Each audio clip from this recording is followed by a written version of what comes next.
Hello, everybody, and welcome to the 22nd lesson.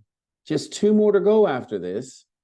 That's, I guess, good news and bad news, depending on the person. Bad news, of course, if you don't want the course to end because you're enjoying the learning process. But for some of us who are getting very busy, this is probably good news that you need a break. You just need to relax a bit. Anyway, we've got one more week, and it's my duty and obligation as the teacher or instructor to keep you motivated and focused for 3 more lessons. So that's what we're going to do. We have, I think, some more interesting discussions ahead of us. I'm going to go ahead and share my screen, and I'm going to make my picture a bit bigger. Now, for some of you, that is not good news, but I want to be able to see myself a little bit better. So here we go. I'm going to make it a bit bigger so we can see it. Hopefully it won't block out a lot of what we're learning. So we're going to look at compound and possessive forms. This is an area, an aspect of language we don't often touch upon. We don't often speak about. So we're going to talk about it. I think it's a really kind of an interesting discussion. I'll share my thoughts on them. Preparing food. Everyone loves to talk about food. Some of us more than others, especially if you like to cook. I'll tell you an interesting story. My mother loves to cook. My father never cooked. My brother is very much like my father. They're cut from the same mold. So if you're making a sculpture, you'll have a mold. You know, you'll have a mold that you put, if you put it on someone's hand, this plaster, it can leave a mold of the hand. Well, my brother is very much like my father, except for one issue. My brother loves cooking. He got that from my mom. And he cooks every day, but he doesn't just cook. He loves cooking. He just really gets into it, spends a lot of time. I was going to say in the kitchen, but actually on the grill. He's grilling a lot. He likes to eat meat, lots of different types of meats, and he has lots of different spices and things. He would love this talk if he were here, and he would know more about the food vocabulary than I do. I'm just merely eating his food. I'm not cooking it with him. So we're going to talk about preparing food. I think it's very interesting. And then finally, silent syllables. I think most of us know a lot of these, but maybe we don't know all of them. So vocabulary, let's just go down to the vocabulary bank. Prepping food, 172, it's going to be right here. I recommend not doing this lesson on an empty stomach. It'll be hard to focus. So you want to do this lesson right after you've eaten. Then you're not tempted by any of the food that we're talking about. Unfortunately, I haven't eaten yet, so this is going to be a real struggle. All right, here we go. Now, because this is a British book, we have some terms are British. Most are shared internationally, but what I've done is offered, because I know some of you are in the Americas, South or Latin America. So what we're going to do is I'm going to show you some variations. And here we have slight variations in terminology in American English. There aren't many, but minced beef in Britain, we call ground beef in America. A toasted sandwich, we could say toasted sandwich in the US. We would call it more properly a grilled sandwich, or very popular in the US, a grilled cheese sandwich. Occasionally now the Italian has snuck in, and we might call it a panini if we flatten it and grill it. But in general, we would call it grilled cheese. But panini is, I think, gaining more currency. A fancy way of saying becoming popular. Peeled prawns is obviously something we'd all understand, except that prawns aren't as popular. It's not as popular a word in the US. We would say shrimp. Shelled shrimp, or just shrimp. All right. Now, if we go to the second exercise, which is down below here, I've done the same thing. I've taken the time. Most of these are universal. You can use them in England and America. Everyone who's learning English will know these. However, there are a few where there's an American equivalent. So I'm going to tell you what those are. A frying pan is known as, we use frying pan in the US, but we also use skillet. Scales are referred to as a scale, singular in the US. A sieve, I think it's sieve. We call a strainer. I don't use sieve. I think it's, we're going to have to check that. I use sieve is an idiom. It's like a sieve, like it's running through lots of holes. I don't know if the British say sieve or not, so we're going to have to check that. And I apologize. I did not do my homework enough. I forgot to look up that word. Chopping board is British. We don't use that very much. We say cutting board, but we can say chopping board. That's fine. A baking tray might be a baking sheet, or when I grew up, a cookie sheet. All right. So those are some of the equivalents in case you go to the US and you don't want to confuse your host or the chef or the waiter or waitress. All right. So here we have now some pronunciation. Now, these silent syllables, I think most of us know these instinctively, intuitively, because we've been around English for so long. But let's go ahead and check. So vegetable. We don't say all the letters there, obviously, vegetable. Actually, we sort of skip that second E, don't we? We don't say vegetable, which is what young learners will say. We say vegetable. We just go from the G to the T. We skip over the E. And then the other one's chocolate. We go from K, the C, which is pronounced like a K, right to the L, chocolate. We don't say chocolate, chocolate. Chocolate is what you might say. But we say chocolate, so we don't pronounce that second O. And here we have listen to 10 sentences. For each one, write the last word. And I want to pause just for a moment and ask you a question I'd love to get your feedback on, by the way. How important has the listening exercises, the audio files in particular, been to your improvement of English in this course? I'd like to hear from you, those of you who have an opinion. I'd like to hear how important, how integral is INTEGRAL, how integral this has been in the whole process of learning, this interdisciplinary approach or multidisciplinary, where we're doing, pronunciation, speaking, listening, and grammar. Not reading, although it's always an option.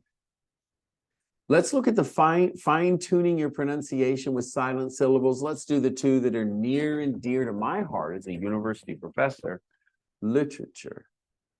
Literature. Now, the British even say literature, something like that. And history. History. We don't say the E in literature, the first E, and we don't pronounce the O in history. History. History. We don't say his story. His story. Although it is common to say her story.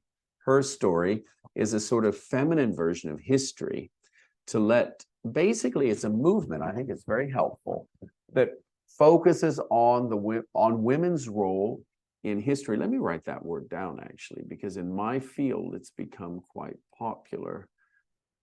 So here's history. Obviously, we don't say his story, but what I would say feminists have done, I think very interestingly, is they've called it her story. Her story. Her story, which is basically putting females, women, back into the narrative, focusing on their roles in everything that we've talked about as in books, because lots of times women get short shrift, are given short shrift. If you're given short shrift, you're not given proper attention, or you're not given your due, what is due to you, what you rightfully deserve.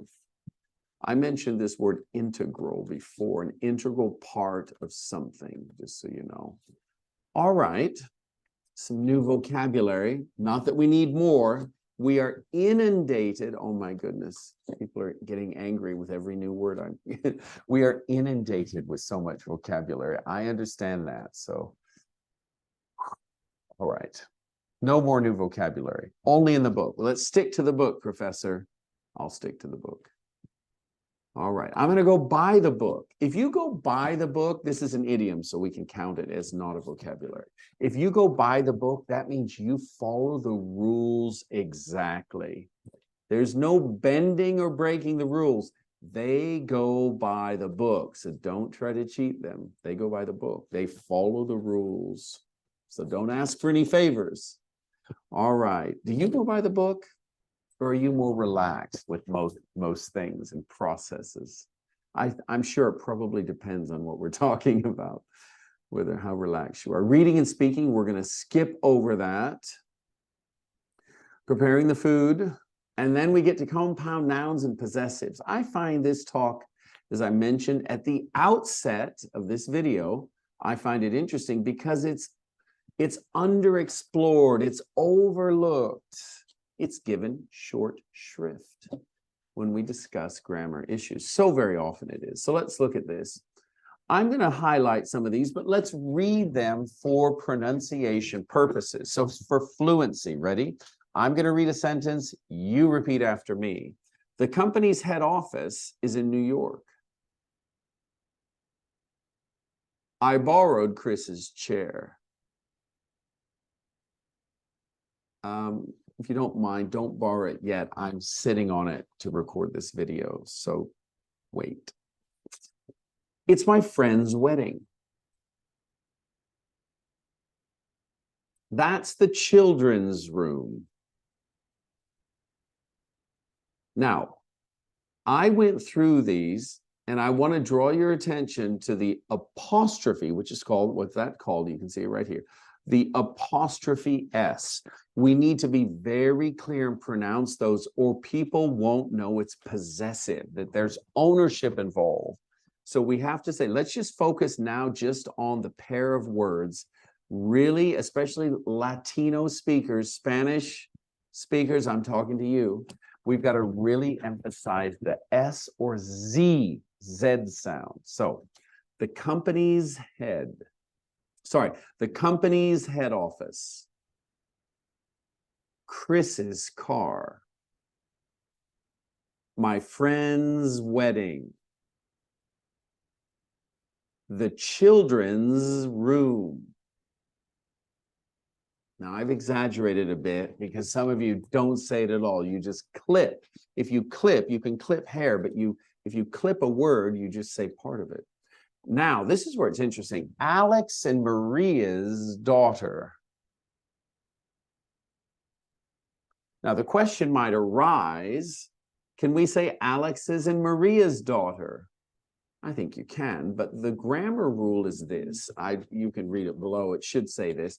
If both people share, or both things share a common object or noun, in this case, daughter, then you only need to supply the last one.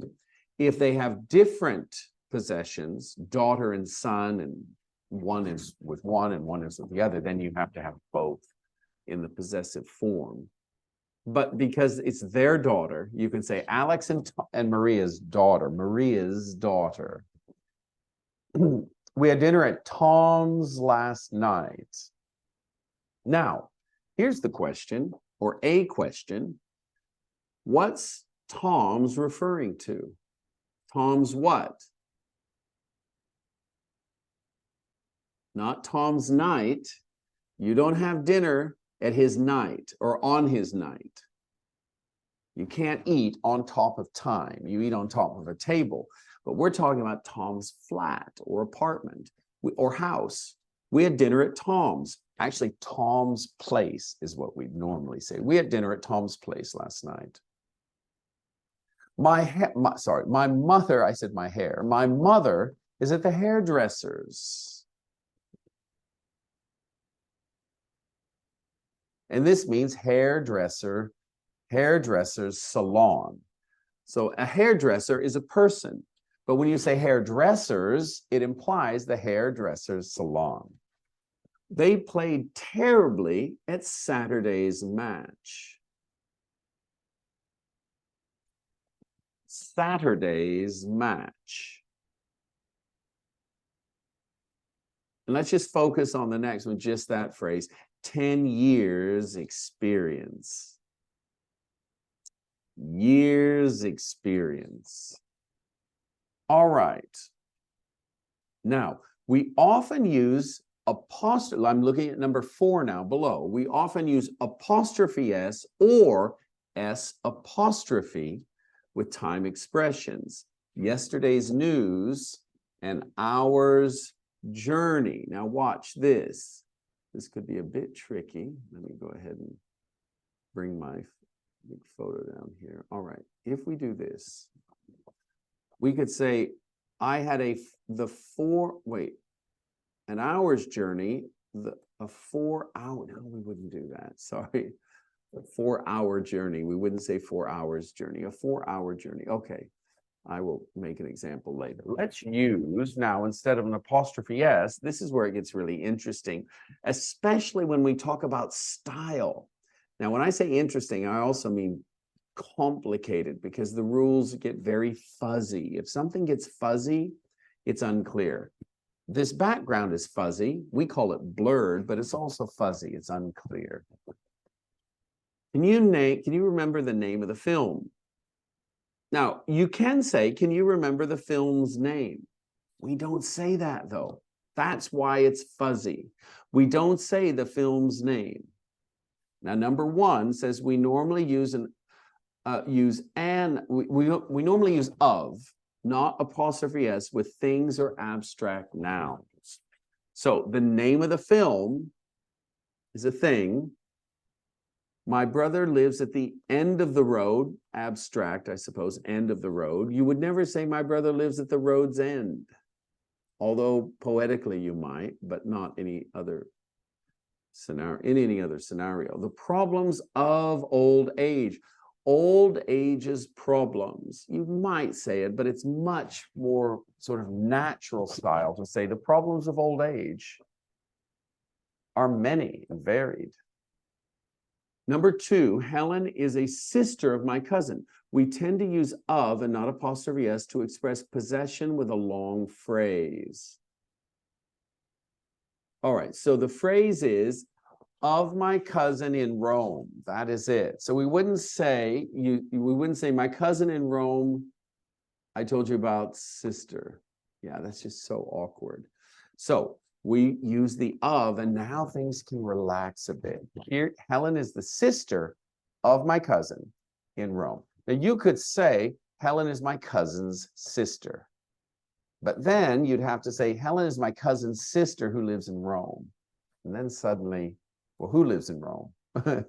Helen or the sister or the cousin? So it's better just to say Helen is the sister of my cousin in Rome. All right. Jack is a friend of my brother's. With a friend or colleague, we often say a friend of. This is my brother's friend. We can say that. It's not wrong. But this is a friend of one of my brothers. We also use the possessive pronoun a friend of mine. This is a friend of mine. I'd like to introduce you to my friend. I'd like to introduce you all to a friend of mine. Now, some of you are thinking, why do we need to say a friend of mine when we have my friend? I don't know. I just don't know.